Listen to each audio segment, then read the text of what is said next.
오늘 네 번째 책 민수기에 대해서 우리 한번 나누도록 하겠습니다. 제가 지금까지 창세기, 출애굽기, 레위기까지 설교를 하면서 그냥 보편적으로 말을 하면 가장 재미없게 설교할 내용이 오늘 민수기입니다. 가장 재미없게, 여러분들이 미리 제가 재미없게라고 해야 여러분들이 재미있게 들을 수 있을 것 같아서 솔직히 얘기합니다. 하나님께서 창세기에 인간을 만드시고 그들이 타락했을 때 그냥 버리지 아니하시고 출애굽기를 통해서 그들의 구원을 하나님이 인도하셨습니다. 그리고 하나님께서 그들을 구원하시고 광야로 이끌어내시면서 시내산에서 너희가 내 말을 청종하고 내 말을 들으면 나는 너희의 하나님이 되고 너희는 내 백성이 되리라 이러면서 하나님께서 그들의 백성들과 언약을 이루셨지요.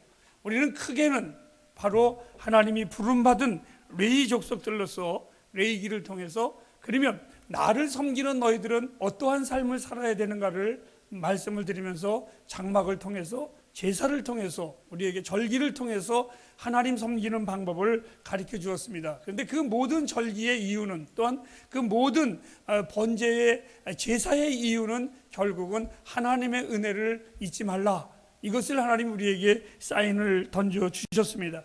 이제는 네 번째의 하나님의 책이라고 할 수 있는 이 민수기는 가나안을 행군하는 그 행진 속에서 그 광야의 40년의 생활을 어떻게 보면 축소적으로 기록해 놓은 책이기도 합니다.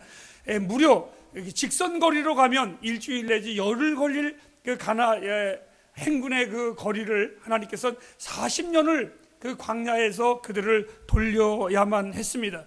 하나님께서 그들을 바로 갈 수 있는 길을 왜 40년을 걸리게 했을까? 우리의 인생도 한번 보시오. 어떨 때는 하나님께서 우리에게 바로 인도하실 길만 하는데도 불구하고 때로는 하나님이 나를 돌리실 때가 있습니다.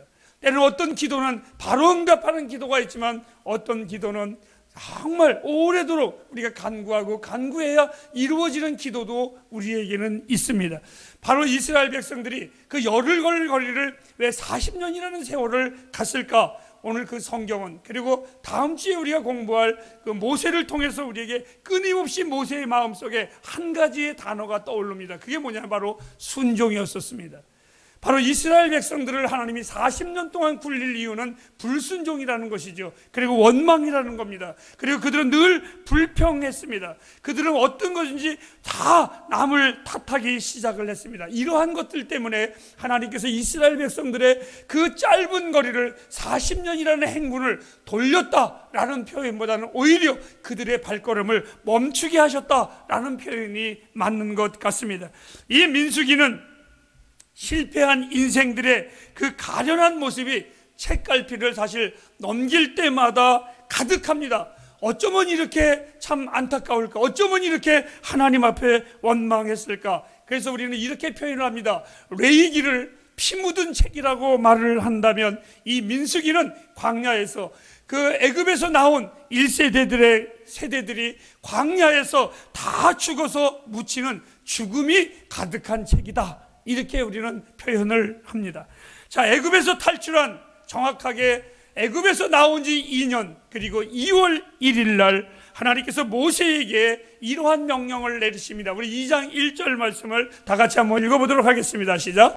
여호와께서 모세와 아론에게 일러 가라사대 뭐라고 가르치십니까? 오늘 우리가 읽은 본문의 말씀입니다. 인구를 조사하라는 것입니다. 애굽에서 나왔을 때에 너희들 이제 가나안 땅을 향해서 진군을 할 것인데 그 모든 과정 속에서 먼저 1세대들의 인구 조사를 시작을 합니다. 그리고 끝장에 가가지고 맨 끝장에 가서 하나님께서 또다시 인구를 조사하기 시작을 합니다. 바로 여기서 민수기 인구를 세었다, 하나님의 백성의 숫자를 세웠다라는 뜻으로 이 책의 이름이 민수기라는 이름이 유래된 것입니다.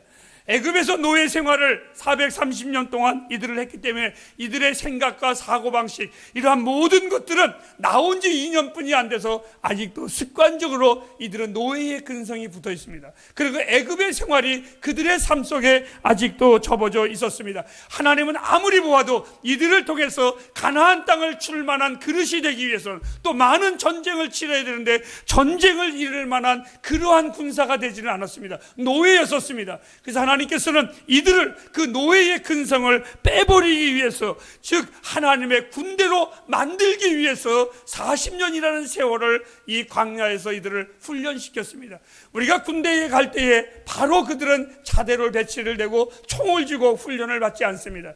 군인을 징집을 받으면 제일 먼저 훈련소에 들어갑니다. 그 훈련소에서 모든 기본적인 훈련을 받은 후에 군인으로서의 역할을 합니다. 그것처럼 이스라엘 백성을 하나님께서는 하나님의 거룩한 백성으로 쓰기 위하여, 군사로, 군대로 쓰기 위하여 하나님은 이들을 40년 동안 훈련시키는 기간이 광야의 생활이었습니다. 그래서 하나님께서 이들에게 인구조사를 처음 시작할 때에 이렇게 말씀을 하셨습니다. 모든 인구를 어린아이부터 노년에 이르기까지 세어보아라 라고 말하지 않냐고, 전쟁에서 나가서 싸울 군인이 될 만한 20세 이상의 장정의 숫자를 세어보아라 라고 말을 했습니다.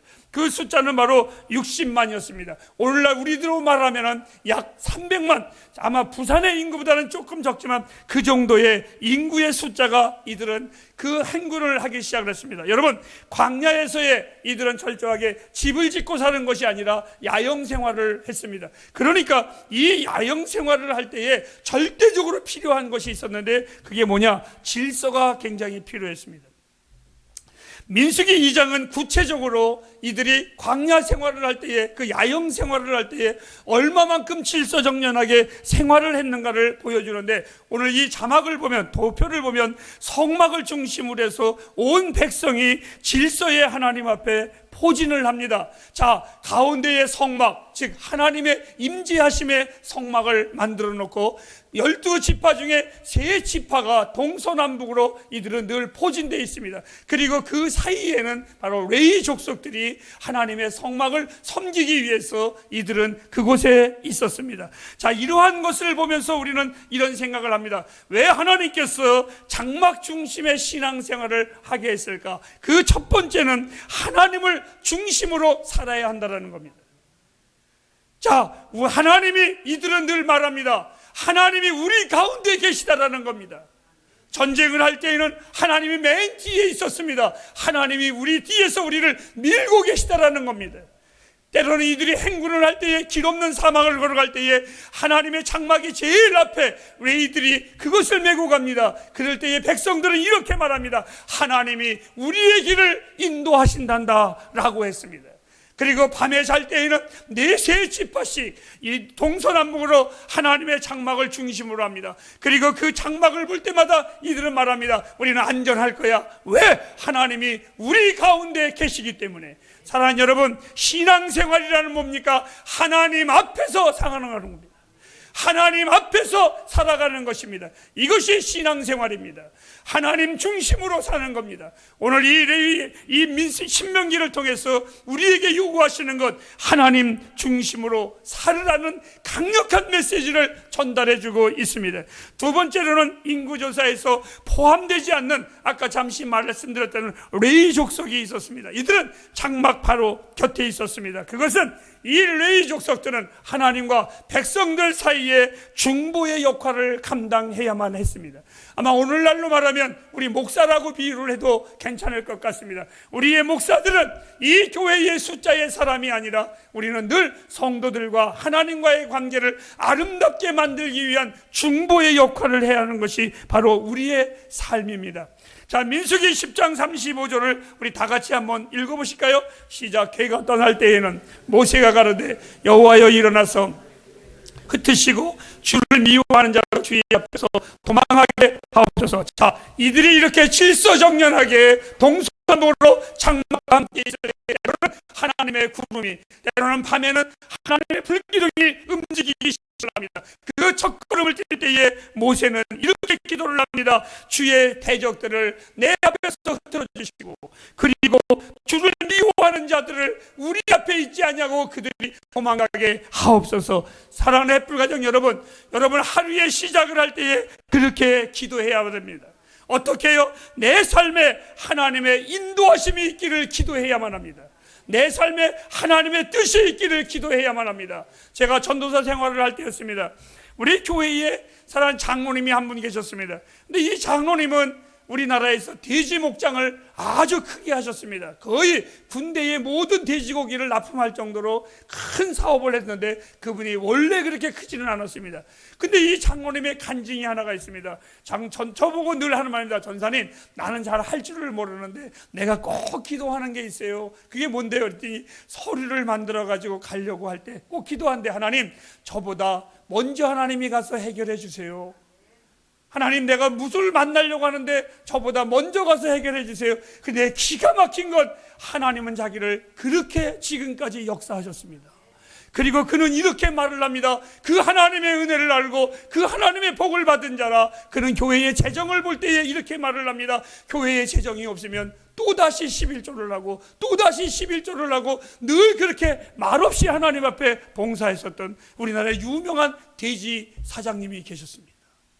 여러분, 오늘 이스라엘 백성들은 행군을 할 때에 그 첫걸음에 이렇게 말합니다. 하나님, 내가 걸어가는 이 아침에 오늘 하루에 내 앞에 적이 없게 하시고 그들이 있을지라도 하나님이여 그들을 먼저 물리쳐 주옵소서. 그들이 그리고 일어나서 하나님이 행군을 할 때에 그들은 행군합니다. 아마 모르기는 몰라도 그때에 이 찬양이 있었으면 그들은 이렇게 찬양을 했을 것입니다. 믿는 사람들은 군병 같으니 앞에 가신 주를 따라갈지라. 그리고 아마 그들은 행군을 했을 겁니다. 얼마나 가슴 벅찬 행군이겠습니까? 하나님과 함께 걸어가는 그 길이 얼마나 멋있겠습니까? 얼마나 흥분되는 길이겠습니까? 그런데요, 인간인 거로 얼마 못 가서 이들은 불평하고 원망하기 시작을 합니다. 저는요, 출애굽기나 민수기나 모세오경을 읽으면서 사람들의 원망과 불평과 투정을 저도 인간인 거로 솔직히 하나님 편에서보다는 인간 편에서 이해할 때가 참 많습니다. 이해할 때가 많습니다. 그래, 원망할 수밖에 없어. 왜요? 이들이 여러분들 광야를 걸어가다가 구름 기둥이 섭니다. 그러면 다 그들도 서서 그것이 하루가 될지 이틀이 될지 한 달이 될지 석 달이 될지 1년이 될지 그들은 거기서 텐트를 치고 그 안에 있어야만 했습니다. 그런데 이제 여러분, 사람이 하루 이틀 사흘 살다 보니까 한 달 두 달 살다 보니까 이제는 터를 잡은 겁니다. 그 자리가 정이 들고 그 자리가 좋습니다. 이제 정이 들어서 살만하고 우리들의 마음이 기뻐서 여기서 야, 이 정도면 또 괜찮겠다라고 하는데 갑자기 구름이 또 움직이기 시작을 합니다. 얼마나 힘들겠어요. 정 붙여서 살만하면 또 떠나야만 하는데 아마 모르기는 몰라도 어른들이야 그렇게 간다고 할지라도 어린 꼬맹이들이 아빠, 하나님은 왜 우리가 살만하면 또 떠? 우리가 정 붙일만 하면 하나님은 왜 또 우리를 움직이게 하는 거야? 그리고 가나안 땅은 어디야? 길도 없고 아무것도 없는 그곳에서 그들이 불평불만하지 않겠습니까? 저는 이런 생각을 했습니다. 우리 햇불교회 정 붙여서 예배할 만하면 또 움직여야 했습니다. 우리 햇불교회 예배당 없이 정 붙여서 이제 돈 좀 모아서 평안하게 예배할 만하면 또 움직여야만 됐습니다. 또 걸어가야만 했습니다. 여러분, 하나님의 인도하심대로 살아가는 것은 삶의 주도권이 내게 있는 것이 아니라 하나님께 있는 겁니다. 내 생각에 있는 것이 아니라 하나님 생각에 있는 것입니다. 신앙생활이라는 것은 나 중심으로 움직이는 것이 아니라 하나님을 인정하는 것입니다. 내 생각이나 내 계획이 아니라 온전히 그 하나님을 신뢰하면서 가지 아니하면 그 삶은 건강할 수가 없습니다. 불평하는 자들은 언제나 끝이 없는 게 인생들입니다. 민수기 11장 4절부터 6절까지에 보면 착각은 커트라인이 없다고 하나님께서 이들에게 만나를 내려서 먹고 살게끔 했습니다. 이들이 처음에 만나를 볼 때는 이것은 도대체 누가 만든 것이냐? 이렇게 맛있는 것이 어디 있느냐? 하늘에 하나님이 만들어준 거니 얼마나 맛있겠습니까? 그것을 가지고 기뻐했습니다. 그런데 그것만 늘 먹다 보니까 이제 불평불만합니다. 뭐라고?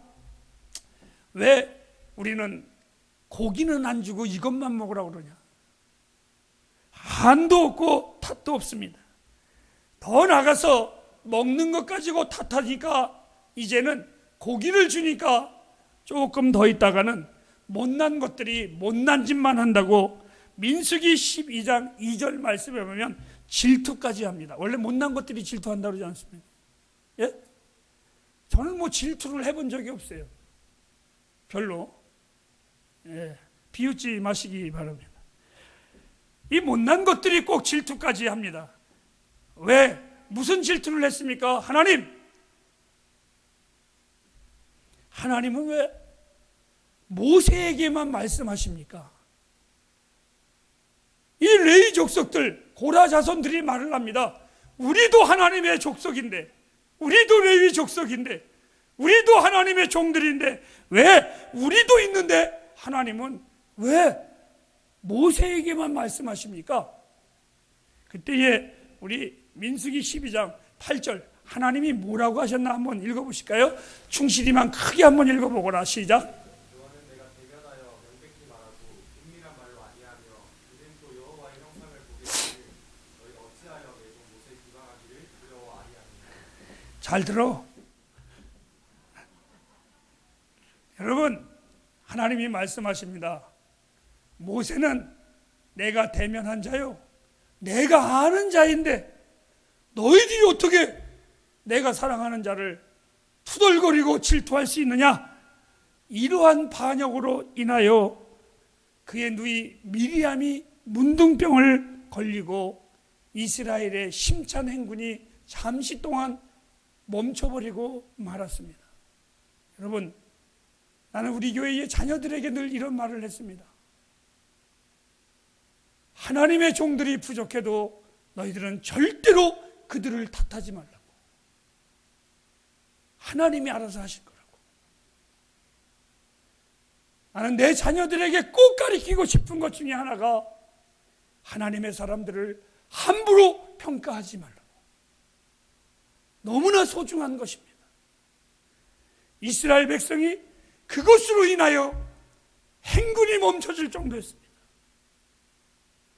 하나님의 종들을 쉽게 판단할 때 그의 인생의 계획이 잠시 멈춘다라는 사실을 명심하시기를 바랍니다. 원망과 불평, 시기와 질투에 걸린 병에 걸린 이들은 끝내 그 모세뿐만이 아니라 더 나아가서 이제는 하나님을 향하여 불신으로 이어집니다. 어떤 사건이 벌어집니까? 12명의 정탐꾼을 가나안 땅에 보냅니다. 그리고 와서 보고를 받습니다. 분명히 하나님이 그 땅을 내가 너희에게 줄 것이라고 했습니다. 그러면 아멘하고 받으면 되는데 끝까지 불신합니다.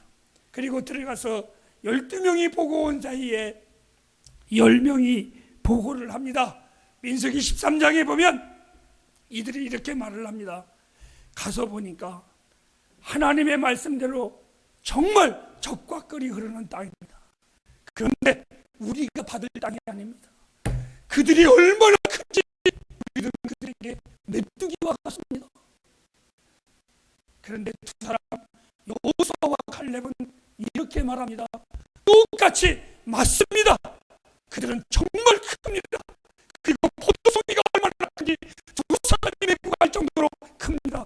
그런데 그들은 우리에게 합니다라고 말했습니다. 여러분, 여기에서 유명한 메뚜기 파와 파파가 갈라진 겁니다. 오늘 하나님이 우리와 함께 하시니 그들이 우리의 팔이다, 우리 가야 된다, 올라가자, 이렇게 파파들은 이야기를 했지만 메뚜기 파들은 하나님을 신뢰하지 않냐고 메뚜기처럼 날뛰기 시작을 했습니다. 우리의 하나님의 거룩한 백성으로서 이 세상은 우리의 밥입니다. 우리가 기도해야 할 대상들이 아닙니다. 우리가 두려워할 대상이 아닙니다. 오늘 우리 장로님이 기도했습니다. 우리의 자녀들을 위해서 특별히 많은 기도를 했습니다. 사랑하는 자녀들이여, 이 세상은 여러분들에게 두려움이 아니라 여러분의 밥인 것을 기억하시기를 바랍니다.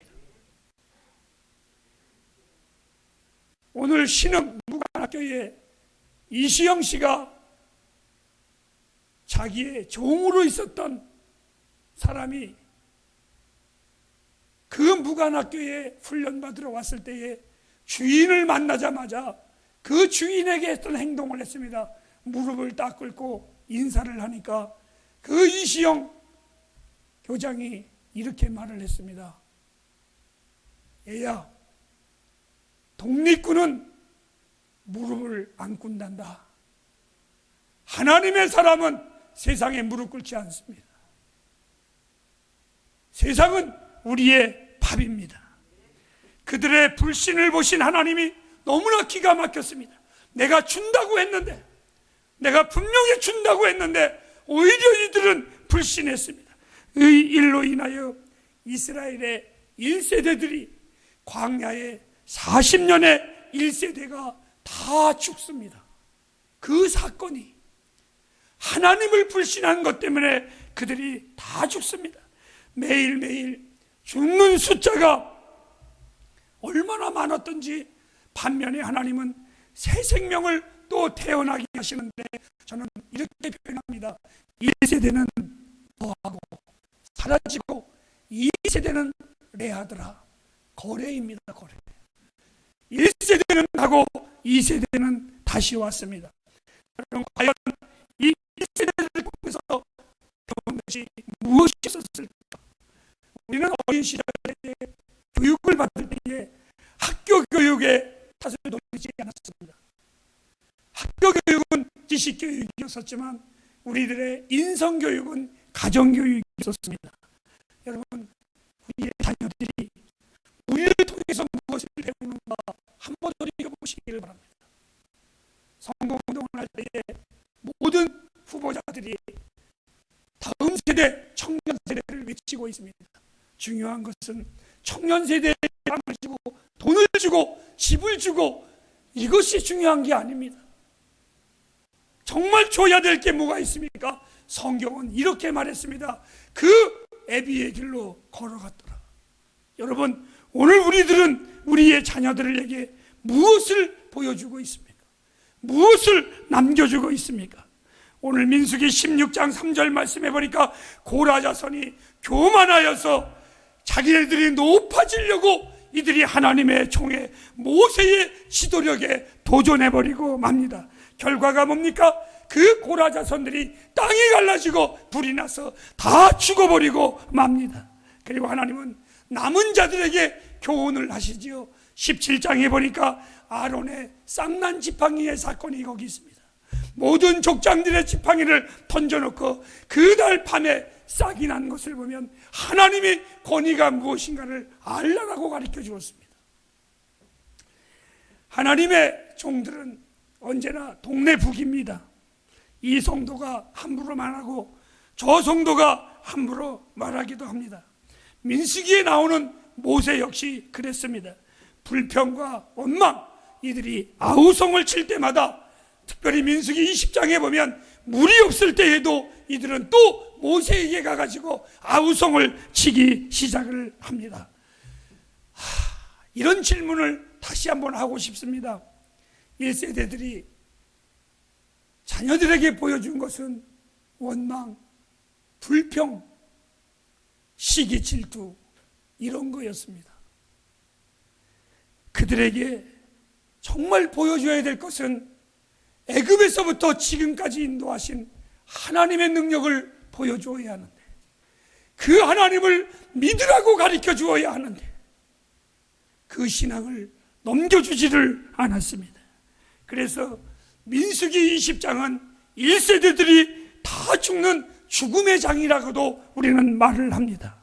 1세대가 완전히 소멸하는 그러한 시간이 되었습니다.